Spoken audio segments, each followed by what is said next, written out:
and welcome back to There's Danger Here. I'm Leilani, and today I'm going to be talking about an episode that occurs mostly in the 1800s. So let's get started, shall we?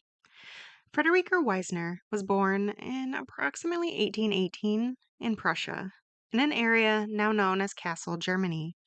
Finding anything from her early life is fairly impossible other than the information that she was Jewish. In 1848-ish, she married Wolf Mandelbaum, and together the pair worked as traveling peddlers, buying and selling livestock, grain, vegetables, and wine grapes for a time. The couple had a daughter, Bertha, called Bessie, in March of 1949. And this time was a time when many others were immigrating to the United States of America for hope of a great life. And so too did Fredericka, Wolf, and Bessie in 1850, fleeing the potato famine along with growing anti-Semitism. Traveling on the Erie, arriving in New York in September of 1850, they set up in Kleindeutschland, or Little Germany, on New York's Lower East Side, moving in with family and friends, meaning here they moved into a single room in a tenant house that contained more than 20 families, in a neighborhood where sewage backed up in the backyards and outhouses, and rats ran rampant.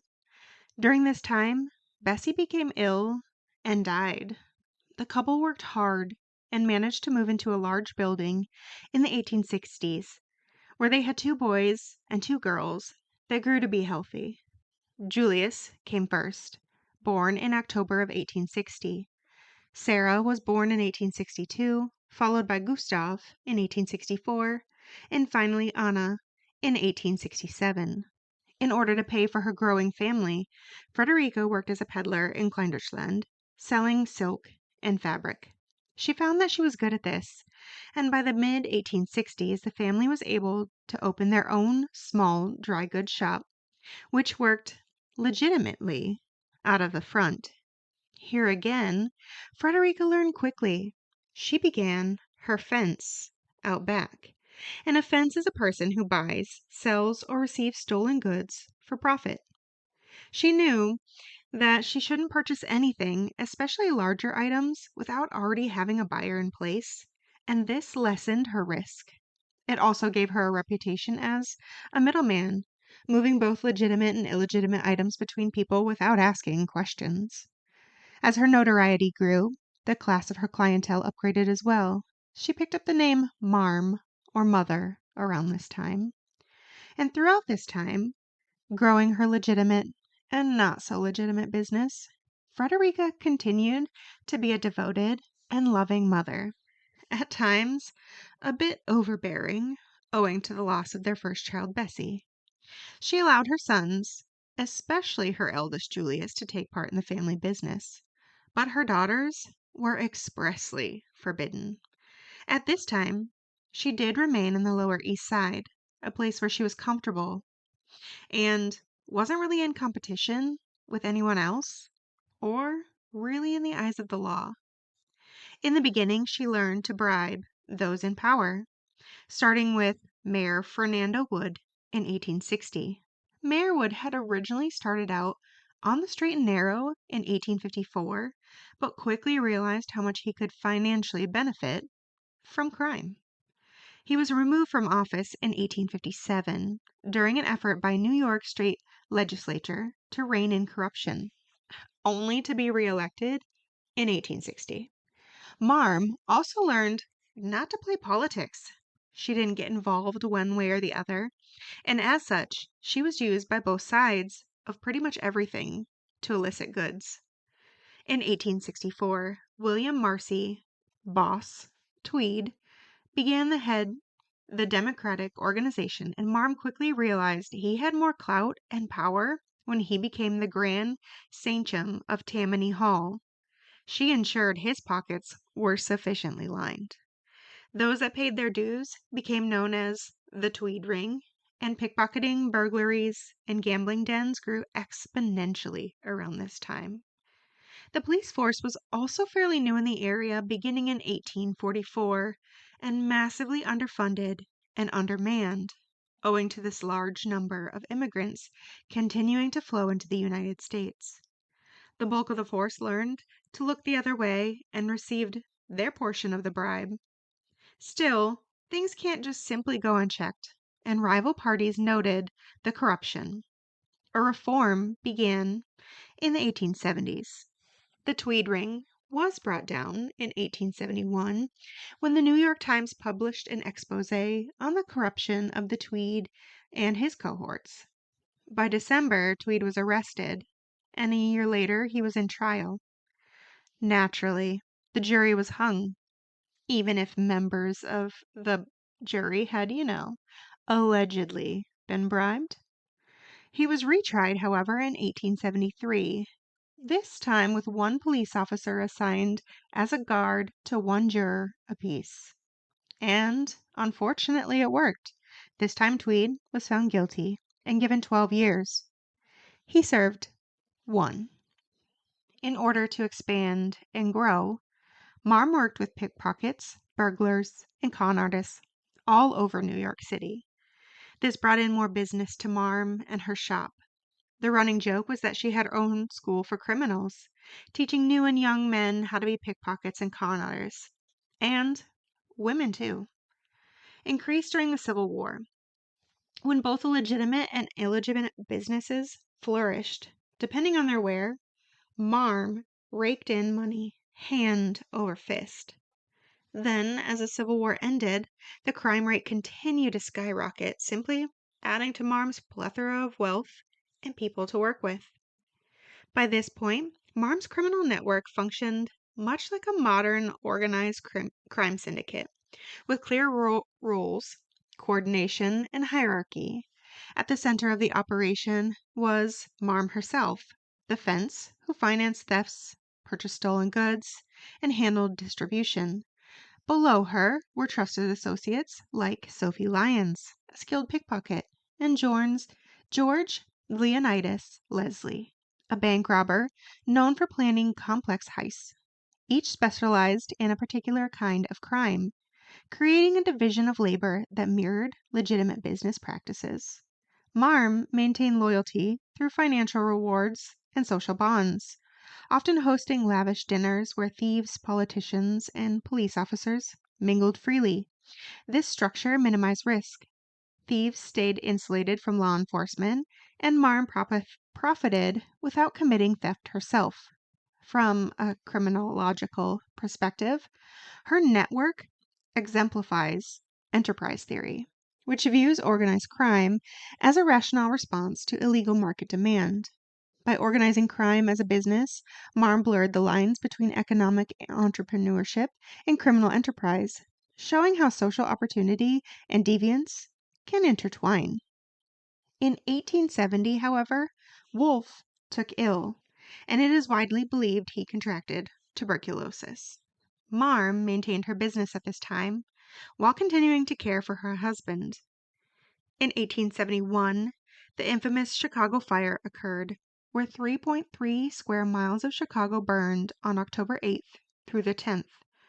Approximately 300 people were killed, and over 100,000 people were made homeless. Following the fire, of course, the area was looted. A large portion of that was fenced by Marm. She even built a fake chimney with an open back and a dumbwaiter inside, allowing her to quickly hide and move goods if someone entered her shop for legitimate reasons. In March of 1875, Wolfe died. His death certificate listed him as 51 years old, with the cause of death as encephalitis gravura. Encephalitis is inflammation of the brain, after which Marm mourned for nearly a year, placing fresh flowers on Wolfe's grave daily. Julius, for his part, picked up what his mother had been putting aside. He acted as a store clerk in the storefront, while in the background he managed much of the fence. In 1876, a man named Herman became a widower. Shortly after, he began working for the Mandelbaums. Within a short time, Herman became an integral part of this team. He carried her illegal merchandise, went with Marm almost everywhere, and many sources report he became the only confidant Marm had outside of the family. He, in turn, became her eyes and ears in the streets, making him unliked by others within the business. In 1878, Marm added planning and financing major crimes to her repertoire, including the Manhattan Savings Institution robbery in 1878, in which $3 million was taken. For this, Marm put down $2,500 for modern tools for the burglars, making out with a 50% profit. The profit from this was enticing, and Marm realized she needed to get the best of the best. She brought in an international burglar and safecracker, Max Shinburn, also known as the Baron. He and bank burglar George Leslie made off with $800,000 robbing the Ocean Street Bank in New York City in 1869, to which Marm's cut was once again 50%. Charlie Bullard, a socialite that had squandered his money, was also brought in. On April 30th, 1868, Charlie and Ike Marsh robbed the Merchants Union Express Company for $100,000. So now we're on to train robbing as well. In order to get away with this, pair bribed the train guard, Putnam Brown. Police found Putnam bound and gagged.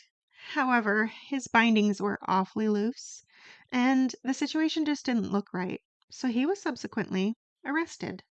He rolled on the duo, who were arrested as well. But Marm wouldn't let that be. Having one of her own goons in jail, she sent the rest to break them out.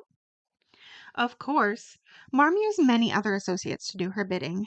Not all of them pulled off successful robberies, but at this time, nobody was naming her as the financier.